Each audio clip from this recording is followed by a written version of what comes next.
Hey there friends, Nibs again, out here in the garage today, doing a little bit of goofing around.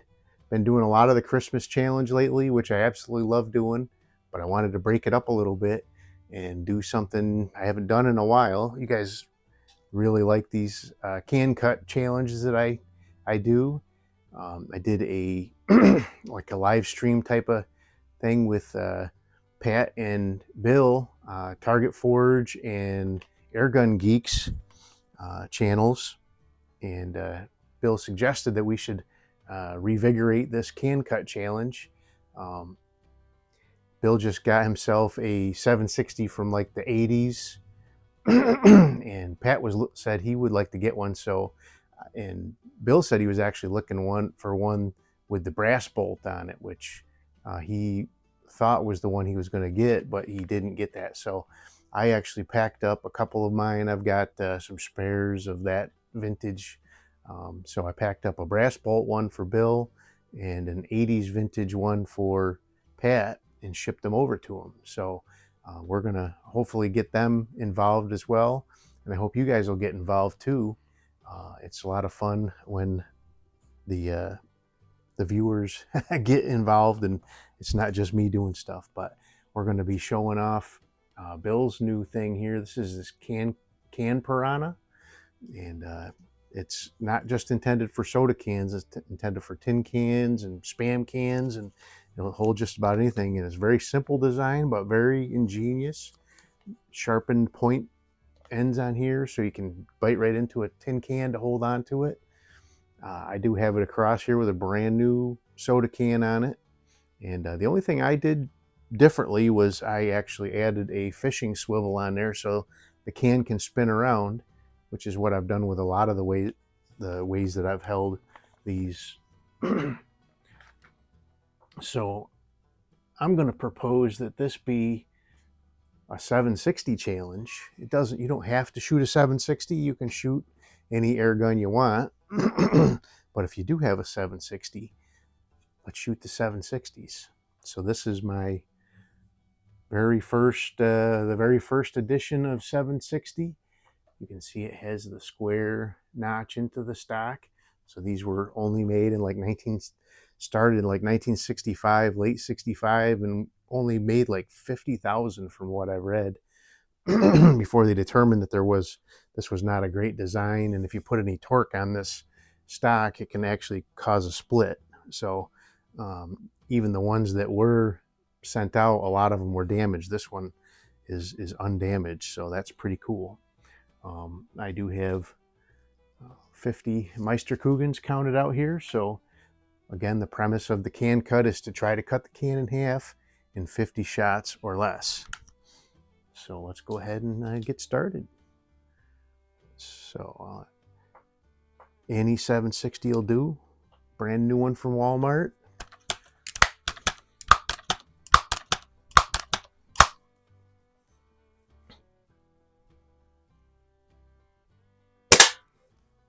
If all you've got is an 880, that's cool too.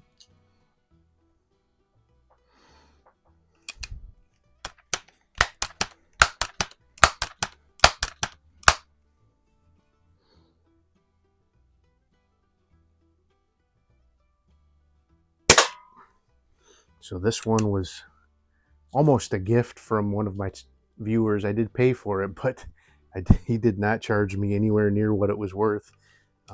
And from what I understand, this thing has never been rebuilt. So it is older than I am and in much better shape.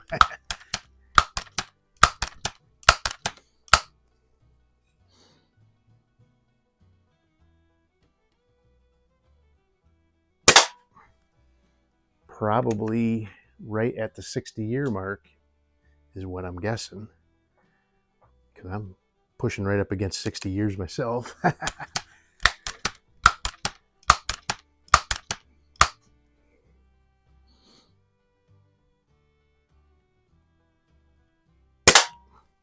So a lot of guys hold on to the wood down here. You can see where I'm grabbing it up here on the metal, so I'm not putting any torque on that wood, which will make it hopefully last forever.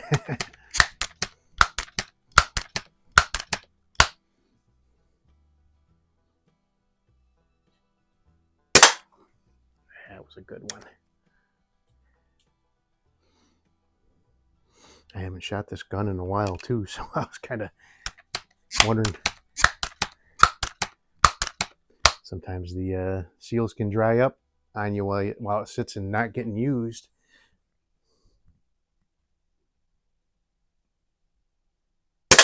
There, ooh, look at that.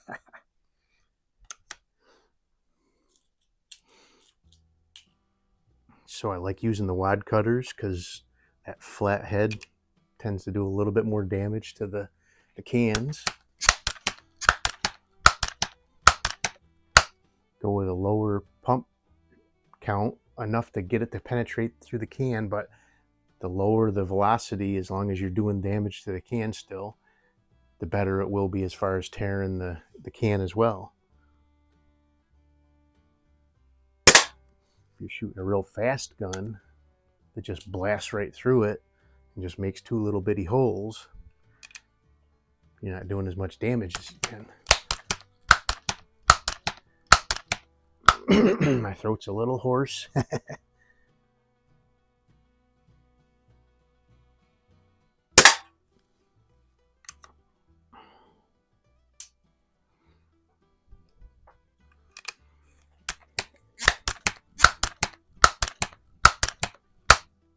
Not doing too bad. It looks like we're getting some good damage there.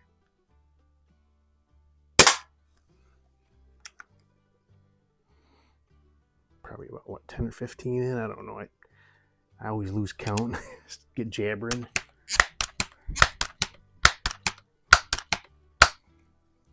Okay. There's another good hit.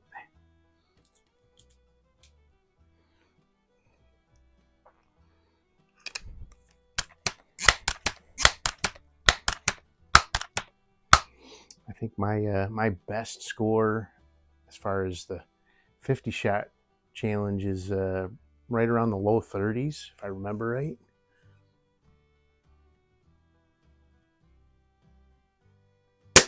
Oh man, that one missed. That doesn't help.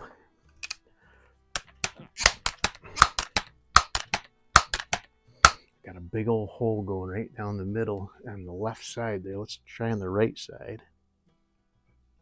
There we go. I don't know if that one whiffed off to the left or if it went through that big old gaping hole there.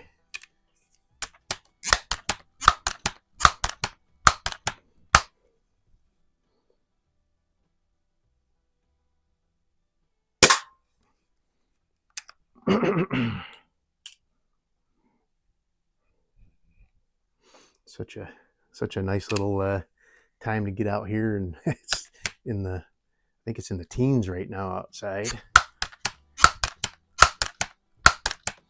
So very thankful for my heated garage.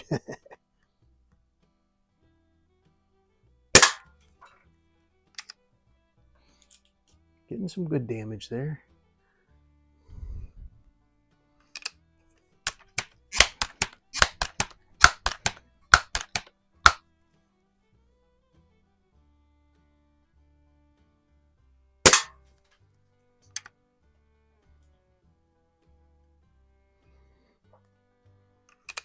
So these older ones did not have any kind of provision for a scope rail on there like they did in newer years.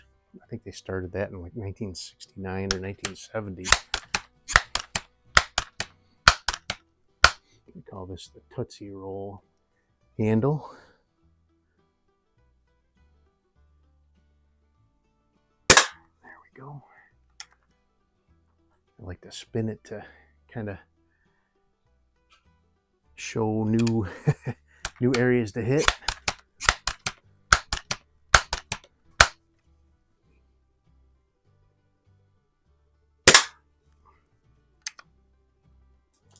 I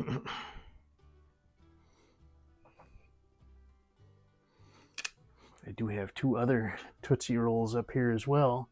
These are both marked as being made in 1968.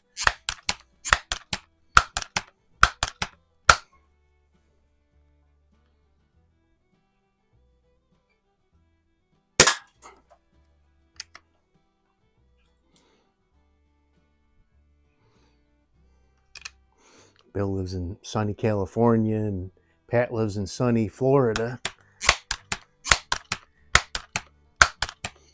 So they're probably going to be inside where the air conditioning is instead of inside where the heat is. There we go. Look at that.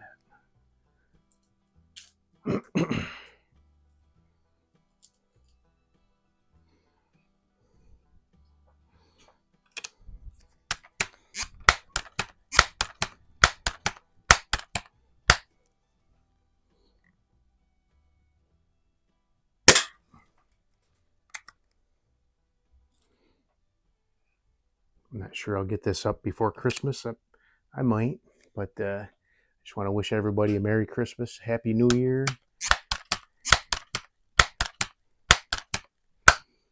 It's been a good year. Lots of growth on the channel. Lots of new stuff. Lots of new knives. Started picking up on the knife habit.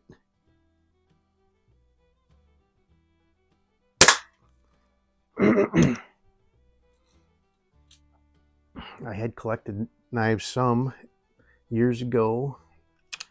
Never got into it as heavy as I am now. Had a few left over from that old collection still that I pulled out and started showing you guys, and you guys showed some interest, so I picked back up on that collecting.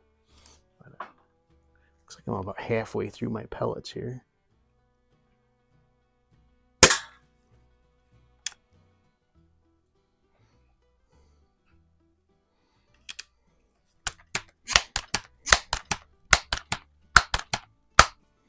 Now it's getting tough. But as long as I'm hitting metal, I'm doing damage and biting away at it.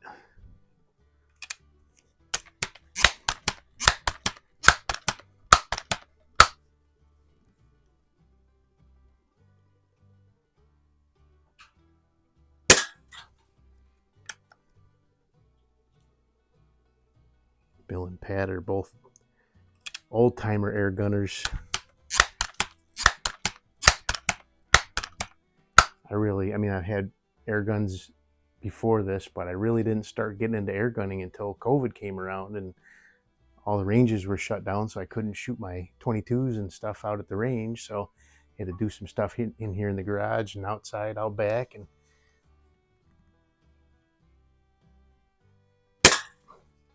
that's really grown into a monster. But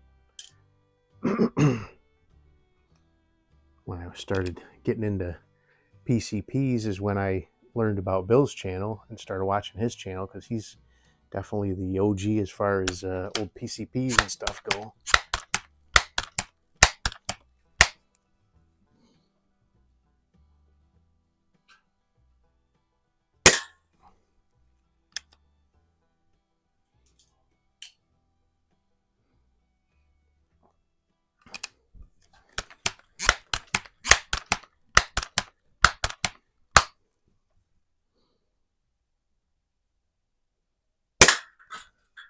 Oh, look at that.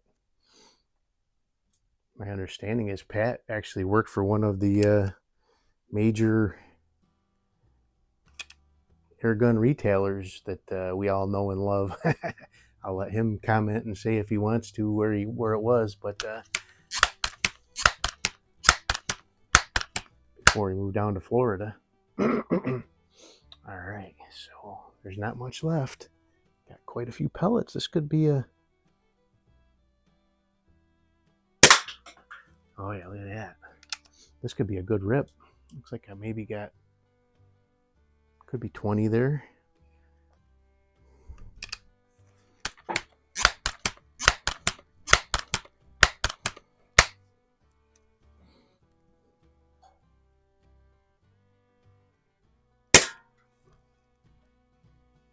That helped. Oh, stay there. Let's curl it back around.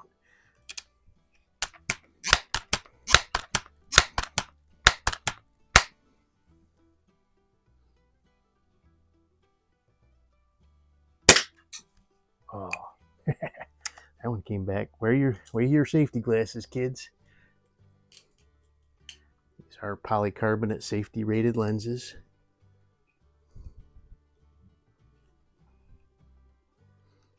Pellet went in backwards. I saw that one hit right next to that little tab of can left there.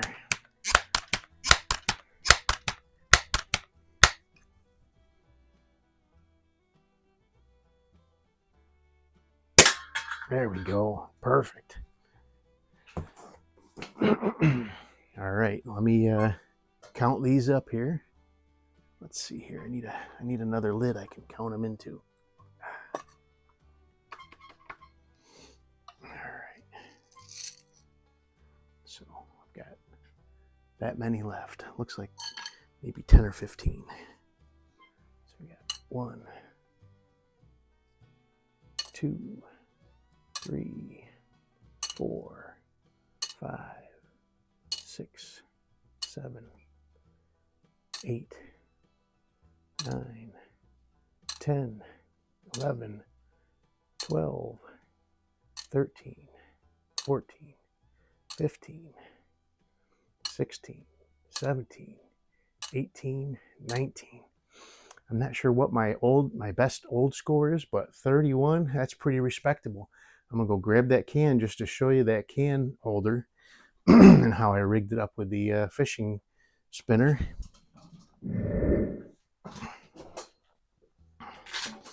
All right, I'm back. There's the bottom of it. And there is the can piranha. So all I did was take you could use a snap swivel. I just used a standard swivel without a snap on it. Ran it around the spring and then clipped it in there. And then I put a little piece of welding wire on there because I've got an old arrow that I've got strung across the top of my shooting box. But that lets the can spin around nice and freely.